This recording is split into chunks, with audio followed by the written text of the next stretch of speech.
Hello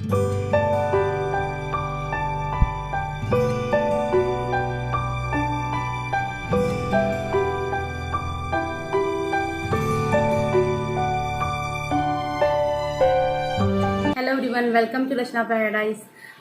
तो मैं अब आपको मिल रही हूँ आज के दिन शाम को। सुबह से सोचा था बट खैर वो आपको वीडियो में पता चल जाएगा। तो मेरी तरफ से आप सभी को हरतालिका तीज की बहुत बहुत शुभकामनाएं। तो यहाँ पर हमने अपनी पूजा शुरू कर दी है। तो मैं व्रत हूँ और दीदी के यहाँ व्रत नहीं रखा जाता है। सुषमा दीदी के यहाँ, गौरी की मम्मी जो है, ये है गौरी और पीछे सुषमा दीदी बैठी है। सो मैंने अपनी जो बेसिक पूजा है वो सब, मतलब भगवान जी को तिलक लगाना, अक्षत, फूल, चढ़ाना, जनेऊ वगैरह सब मैं आगे चढ़ाऊँगी। तो सबसे पहले मैं लगा रही हूँ तिलक। और किसी भी भगवान की पूजा करते हैं आप तो सबसे पहले आपको तिलक लगाना होता है, चाहे वो कुमकुम का हो, रोली का हो या चंदन का हो, जैसे भी हो। तो वही मैं भी लगा रही हूँ। तो ये जो मैं लेकर आई हूँ फ़ोटो, आज ही लेकर आई हूँ मैं, मतलब जिस दिन पूजा थी उसी दिन लेकर आई थी मैं। पिछले साल नहीं थी मेरे पास। तो उसमें शिव जी का पूरा परिवार है, बहुत ही खूबसूरत है, आपने स्टार्टिंग में देख लिया होगा। तो बस गौरी मेरी हेल्प कर रही है, मुझे सब चीज़ें दे रही है, पास कर रही है। और मैं भगवान जी को पहले माला चढ़ा रही हूँ, फिर मतलब फूल तिलक लगाने के बाद पहले माला चढ़ा रही हूँ, फूल, फिर बेलपत्र चढ़ाऊँगी, धतूरा, ये सारी चीज़ें, दूब, और उसके बाद फल। और तो गौरी इसमें मेरी हेल्प कर रही है। और अभी जब आगे कथा होगी तो मैं आपको सुनाऊंगी, थोड़ी सी, ज़्यादा तो नहीं। और कथा तो एक ही होती है, इसकी आरती हम लोग अलग अलग करते हैं गणेश भगवान की। तो देखते हैं आगे हम कौन सी आरती करते हैं। तो देखने के लिए जुड़ रहिए मेरे वीडियो के साथ। और उपवास का दिन था तो बहुत ही मेरी एनर्जी डाउन हो गई थी, बहुत ज़्यादा। एंड दिन भर तो निकल जाता है अच्छे से, बट जो रात आती है ना, मतलब अगर मैं रात बोलूँ तो 10 बजे के बाद, तब एकदम से लगता है कि यार थोड़ा सा तो पानी चाहिए होता है। सो एनीवेज, तो गौरी मुझे अच्छे से बेलपत्र जो है छाट छाट के दे रही है, क्योंकि कितना भी आप मार्केट से देख कर लाओ ना, कुछ एक दो मतलब वैसे निकल ही जाते हैं ख़राब से, या कुछ एक में, मतलब बेलपत्र का जो होता है वो 3 का पेयर होता है, मतलब एक में 3 होने चाहिए। सो किसी में 2 थे, किसी में ऐसा ही। सो बस, तो अब हम कथा शुरू करेंगे। उससे पहले जो जितने भी लोग हैं सभी लोग पूजा करेंगे, मतलब मैं तो कर ही रही हूँ, फिर गौरी करेगी, सुषमा दीदी करेंगे, और नीता दीदी भी आ गई थी बाद में।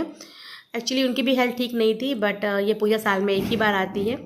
और यहाँ पे एक कलावा वस्त्र रूप में हम चढ़ा रहे थे माता को, तो मुझसे टूट नहीं रहा था, तो फिर सुषमा दीदी ने मेरी हेल्प की। सो फैमिली यही होती है, जब कोई भी प्रॉब्लम हो तो आपकी हेल्प कर देती है। तो दीदी ने कलावा मुझे जितना मुझे चाहिए था वो मुझे तोड़ के दे दिया। तो मैं यहाँ पे उसको भगवान जी को अर्पण कर दूँगी वस्त्र रूप में। और जनेऊ वगैरह भी चढ़ता है गणपति जी को और शिव जी को। तो यहाँ पे मैं जनेऊ को खोलूँगी, और कई बार खोलते समय काफ़ी उलझ जाता है, तो उसको थोड़ा सावधानी से खोलना पड़ता है। तो वही मैं खोल रही हूँ धीरे धीरे। और इस समय मेरा पूरा ध्यान जनेऊ को अच्छे से खोलने पर ही था, कि कहीं ये गड़बड़ ना हो जाए। और बस, तो मैंने सही से खोल ही लिया, और शिव जी को अर्पित कर दूँगी मैं ये इस तरह से। जिस तरह से चढ़ाते हैं, मतलब जिस कंधे से पहनते हैं उसी साइड से मैंने किया है। आई होप मैंने सही किया है। तो बस बाकी जो पूजा है वो सभी मैं कर दूँगी। धतूरा जो होता है शंकर भगवान को ज़रूर चढ़ाया जाता है, बेलपत्र जो होता है और बेल जो होता है, वो सभी चीज़ें। और भांग चढ़ती है, तो भांग की पत्ती थी हमारे पास।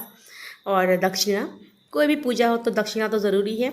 कितनी हो ये आपकी श्रद्धा पर निर्भर करता है, आपकी स्थिति और श्रद्धा पे, तो आप उसी हिसाब से चढ़ा सकते हैं।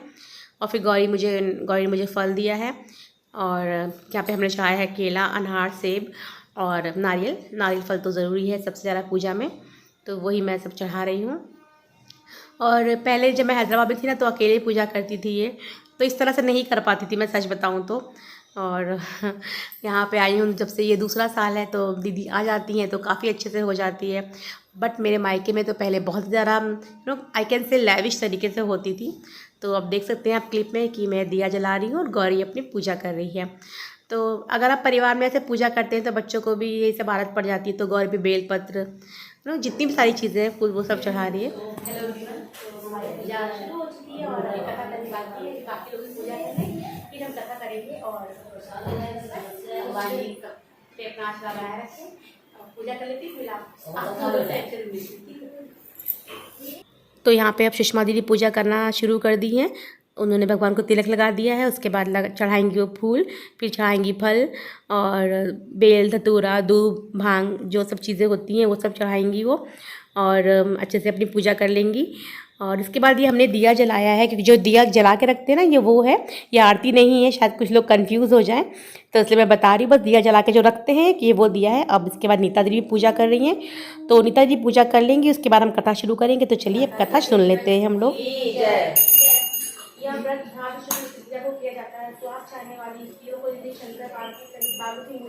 भगवान शिव ने पार्वती से कहा कि एक बार जब तुमने हिमालय पर्वत पर जाकर गंगा किनारे मुझको पति रूप में पाने के लिए कठिन तपस्या प्रारंभ की थी, उसी घोर तपस्या के समय नारद जी हिमालय के पास गए तथा कहा कि विष्णु भगवान आपकी कन्या के साथ विवाह करना चाहते हैं।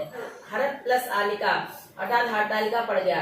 शंकर जी ने पार्वती से यह भी बताया कि जो स्त्री इस व्रत को परम श्रद्धा से करेगी उसे तुम्हारे समान ही अच्छा सुहाग मिलेगा। बोलो शंकर भगवान की जय, मां पार्वती की जय। भगवती स्त्री को चाहिए कि वह प्रातःकाल स्नान आदि नित्य क्रिया के शुद्ध होकर आसन पर पूर्व मुख बैठे, बाएं हाथ में जल लेकर दाहिने हाथ से ओम अपवित्र पवित्र व सर्वावस्थान गतो पिवा या स्मृत पुंडरी काक्षम सा वाह मंत्रा सूची। यह मंत्र पढ़कर अपने शरीर पर जल छिड़के पुनः दाहिने हाथ में जल लेकर हरितालिका व्रत का मानसिक संकल्प करते हुए उमा महेश्वर के पूजन का संकल्प करें, जल भूमि पर छोड़ दें। हे देवी, आप मुझे पुत्र धन सौभाग्य तथा मेरे सभी मनोरथों को पूर्ण करें। इस प्रकार कहकर उमा महेश्वर से प्रार्थना करें तब समृद्धे गौरी गिरीश तुष्ट यर्थम वायनम चदराम में हम इन दोनों श्लोकों को पढ़े संकल्प पूर्वक सौभाग्य वायन सुहाग पिटारी ब्राह्मण को दे। उसके बाद हरतालिका व्रत की कथा ब्राह्मण द्वारा अथवा अन्य किसी के द्वारा श्रवण करें या स्वयं पढ़ें। हरतालिका व्रत कथा शिव पार्वती संवाद। सूत जी ने कहा, एक शौनकादि महर्षिगण मदार के फूलों से गुथे हुए केश वाली दिव्य वस्त्रों से विभूषित पार्वती जी को तथा मुंडमाला से सुशोभित शिव जी को, जो दिगंबर वस्त्र विहीन रहते हैं, ऐसे शिव जी को मैं बार बार प्रणाम करता हूँ। उन्होंने कहा, हे देवी, अब मैं तुमसे सर्वोत्तम व्रत का कथन करता हूँ, क्योंकि तुम मेरी प्रेयसी हो, अतः मैं तुमसे इस गुप्त व्रत को बताता हूँ। जिस प्रकार ताराओं में चंद्र, ग्रहों में सूर्य, चारों वर्णों ब्राह्मण, क्षत्रिय, वैश्य, शूद्र में ब्राह्मण, देवों में विष्णु, नदियों में गंगा, पुराणों में महाभारत, वेदों ऋग्वेद, साम और अथर्व में सामवेद और इंद्रियों में मन श्रेष्ठ है, उसी प्रकार पुराणों में वेदों का सर्वस्व उसी प्राचीन व्रत का मैं तुमसे कथन करता हूँ। तुम उसे स्थिर चित्त से सुनो। पूर्व काल में जिस व्रत को तुमने किया था उसी के प्रभाव से तुमने मेरी पत्नी का स्थान प्राप्त किया। वैसी होने के कारण ही मैं तुमसे इस व्रत को प्रकट करता हूँ। भाद्र मास के शुक्ल पक्ष हस्त नक्षत्र से युक्त तृतीया तिथि के दिन इस व्रत का अनुष्ठान करने से त्रिविध ताप, दैहिक, दैविक, भौतिक एवं पाप से स्त्रियां मुक्त हो जाती हैं। ये देवी, पूर्व काल में इस महाव्रत को तुमने हिमालय पर्वत पर किया था, उन सभी पूर्व वृत्तांतों का मैं तुमसे वर्णन करूंगा। पार्वती ने कहा, हे नाथ, मैंने उस उत्तम व्रत को किस प्रकार किया था, उन सभी वृत्तांत को मैं आपके मुख कमल से श्रवण करना चाहती हूँ। तब सौभाग्य की कामना करने वाली सभी नारियों के लिए यह व्रत करने योग्य, क्योंकि यह व्रत स्त्रियों को सौभाग्यदायक है। सर्वप्रथम केला के खंभों से एक मंडप का निर्माण करें, तदंतर उस मंडप को विभिन्न वर्णों के वस्त्रों से आच्छादित कर उसमें सुगंधित चंदन का लेपन करें। फिर उसमें पार्वती से मेरी बालू की मूर्ति बनाकर स्थापित करें। शंख, भेरी, मृदंग आदि वाद्यों को बजाकर विविध प्रकार के सुगंधित पुष्पों, नैवेद्य आदि चढ़ाकर मेरी पूजा करें। पूजन के बाद उस दिन रात्रि में जागरण करें। ऋतु के अनुसार सुपारी, जामुन, मौसमी, नारंगी आदि का भोग अर्पित करें। तत्पश्चात 5 फुट वाले शांति स्वरूप में त्रिशूलधारी शिव को मेरा नमस्कार ऐसा कहकर नमन करें। नंदी श्रवण कर लेने से ही स्त्री हजारों अश्वमेधिया एवं सगुण वाजपेयी यज्ञ करने का फल प्राप्त करती है। देवी, मैंने तुमसे इस सर्वोत्तम व्रत का कथन किया, जिसके करने से करोड़ों यज्ञ का फल सहज ही प्राप्त होता है। इस व्रत के फल का वर्णन सर्वथा कथनीय है। हरतालिका व्रत की जय, उमापति महादेव की जय, बोलो उमापति महादेव की जय, हरतालिका व्रत कथा की जय, श्री दरबार की महाराज की जय, उमापति महादेव की जय। शीश गंगा धांग पार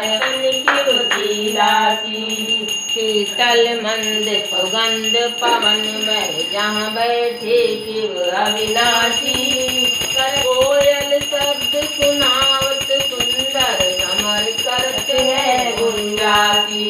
शीश गंगा धांग पार्वती कैलाशी। नंदी भृंगी हार जाते हैं, लागे रहे हैं लक्षासी। रिद्धि सिद्धि के दाता शंकर सदा जस कैलाशी। नंदी भृंगी तो यहाँ पर हमारी पूजा बहुत अच्छे से हो गई है, आरती हो गई, मन को बहुत प्रसन्नता मिली। और अब लगेगा उसके बाद भोग, और उसके बाद हम सब लोग आरती लेंगे। तो दीदी कुछ मंत्र पढ़ रही है, चलिए वो मंत्र सुन लेते हैं, उसके बाद बाकी बात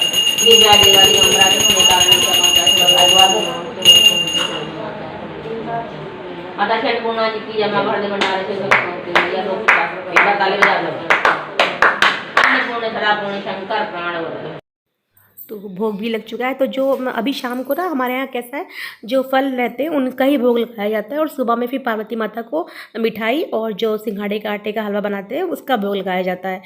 तो बस अब हम सब लोग लेंगे आरती। तो सॉरी, कहते हैं कि आरती कभी भी खाली हाथ नहीं लेनी चाहिए, श्रद्धा अनुसार अपनी कुछ भी मतलब दक्षिणा उसमें डाल देनी चाहिए, चाहे वो 1 रुपये का सिक्का हो, चाहे 10 करोड़ हो, चाहे जितना भी आप चाहते हो, बस खाली हाथ नहीं होना चाहिए, ऐसा मैंने सुना है और जगह का मुझे पता नहीं है।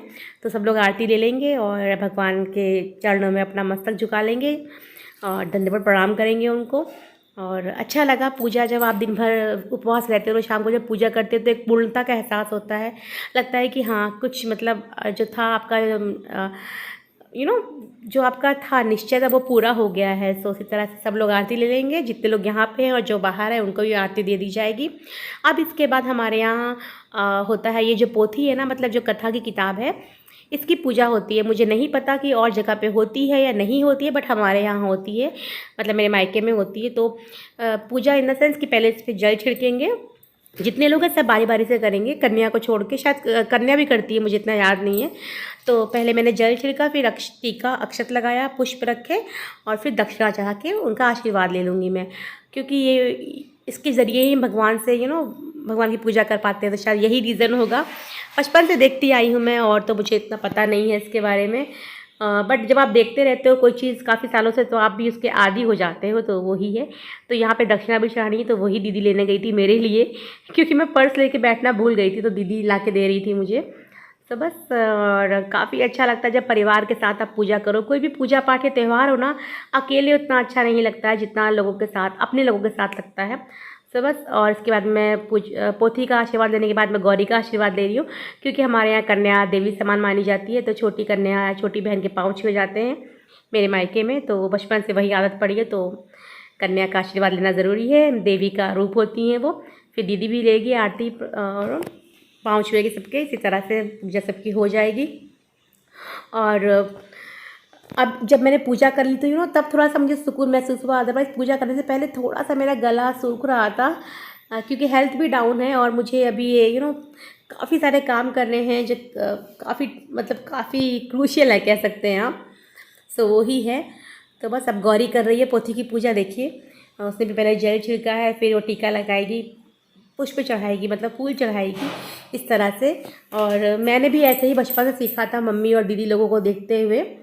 तो यही है, आप जैसा करेंगे बच्चे वही सीखेंगे, बेसिकली तो ऐसा ही होता है। तो दीदी किसी से कुछ बातें कर रही थी, मुझे नहीं पता किससे क्या बोल रही थी, क्योंकि मैं बहुत ज़्यादा पेट की हालत मेरी ख़राब हो रही थी।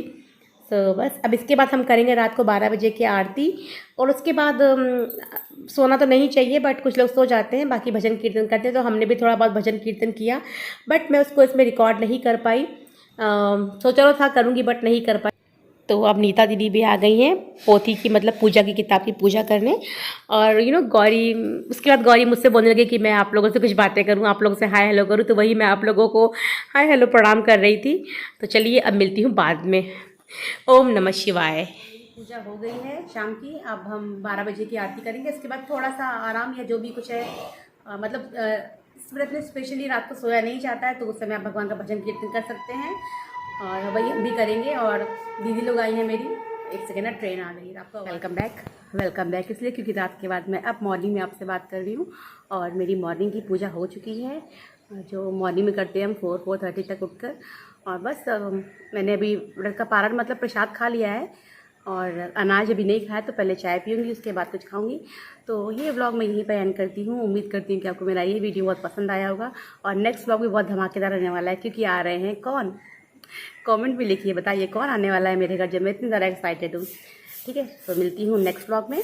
Stay connected. और अगर अभी तक आपने मेरा चैनल सब्सक्राइब नहीं किया है तो देर किस बात की, जाइए सब्सक्राइब कीजिए रचना पैराडाइज, जहाँ पर आपको ऐसे अच्छे एंड बिल्कुल रियल वीडियो देखने को मिलेंगे। ठीक है, और ज़्यादा बात नहीं कर पाऊँगी। मिलती हूँ नेक्स्ट वीडियो में। Take care, bye bye, and हाँ, थैंक्स फॉर वॉचिंग।